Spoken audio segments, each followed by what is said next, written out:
Carlene and I are going to try to present a simple overview of the first steps of Amazon in Latin America. I'm going to present it, and Carlene is going to participate more on the Q&A part of this panel. Can you go to the next slide, please?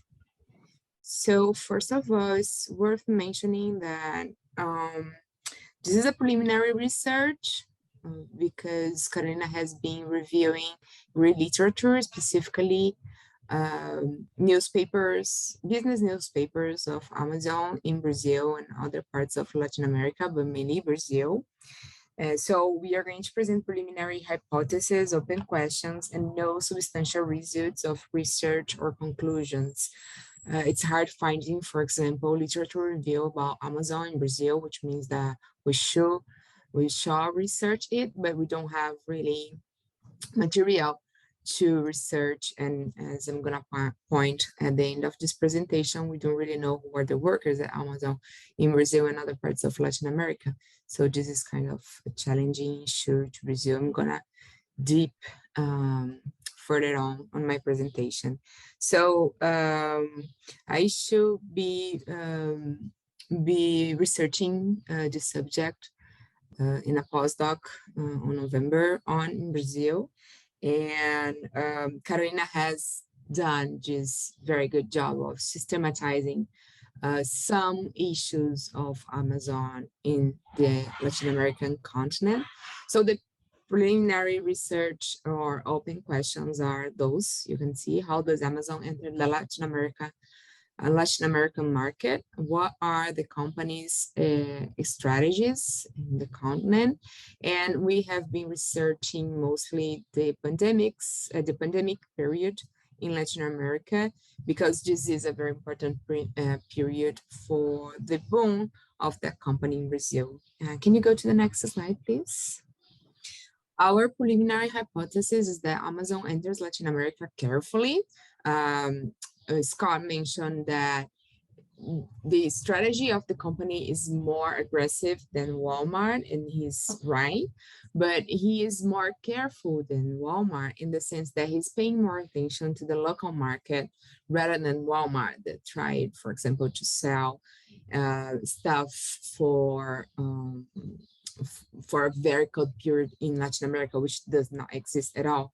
So Amazon is more careful in the sense that it knows better the markets. It seems that it knows better the markets in Latin America than Walmart did in the past. So it seems that the company is more strategic on understanding the markets in Latin America than Walmart in comparison. One important thing is mentioning that the marketplace is also different from Walmart, a very specific and important issue for the company in Latin America.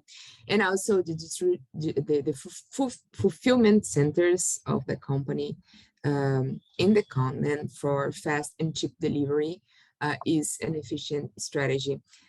This is an issue for the labor part of the matter, because we don't really know if the company is, the workers of the company, they are working more on fulfillment centers in the continent, or if they are delivery workers. We think they are both, but one part of this labor force is formal in the distribution centers or warehouses, and the other part is informal work. So the company has been carefully establishing itself in the company. Can you go to the next slide, please? Another hypothesis is that AWS from Amazon is a very strong company or service or product. And it has been working with governments in Argentina, but also in Brazil under the Bolsonaro governments, in the sense that this is a company for managing data, big data from governments, which is kind of scary and stuff, but this is an issue that's happening in Argentina and Brazil. And finally, another hypothesis is that the pandemic had a boon on marketplace because people didn't go out to buy things.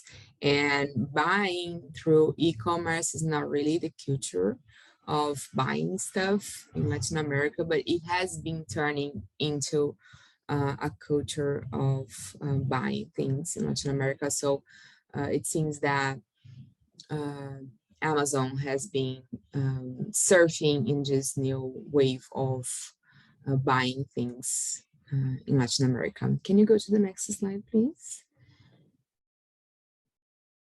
Okay, so in Brazil specifically, there are some warehouses already.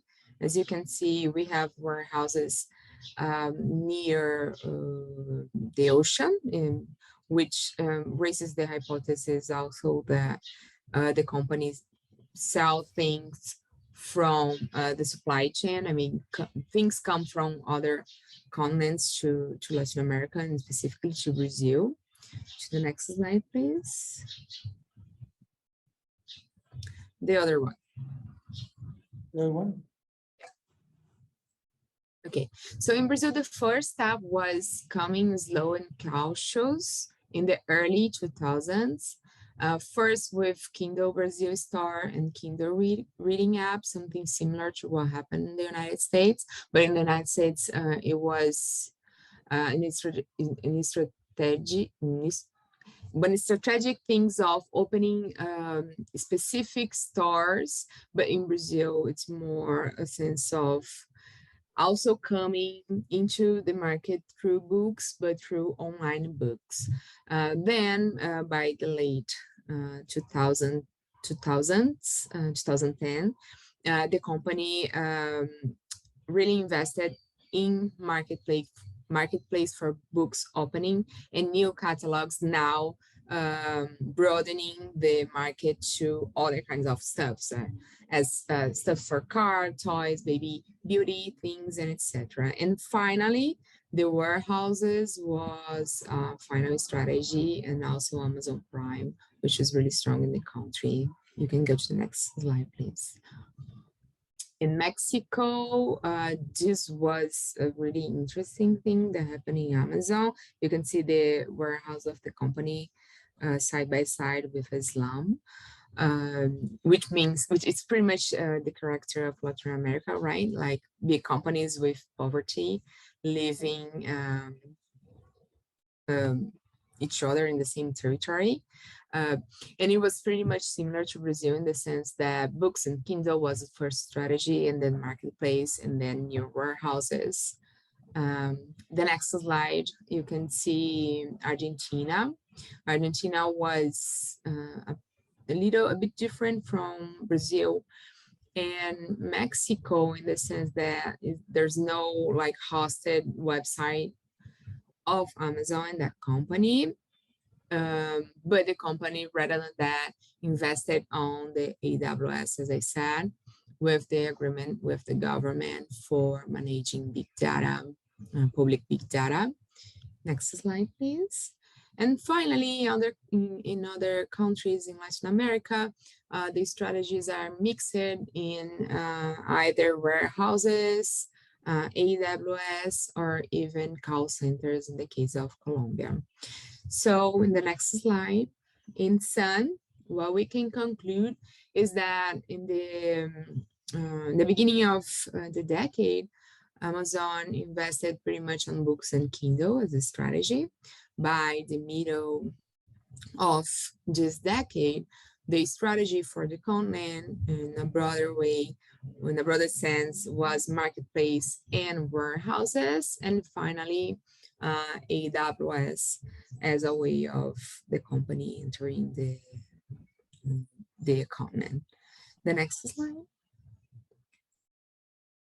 The challenging thing here is, at least in Brazil, which has a very specific union scenario, which comes from Getúlio Vargas' government.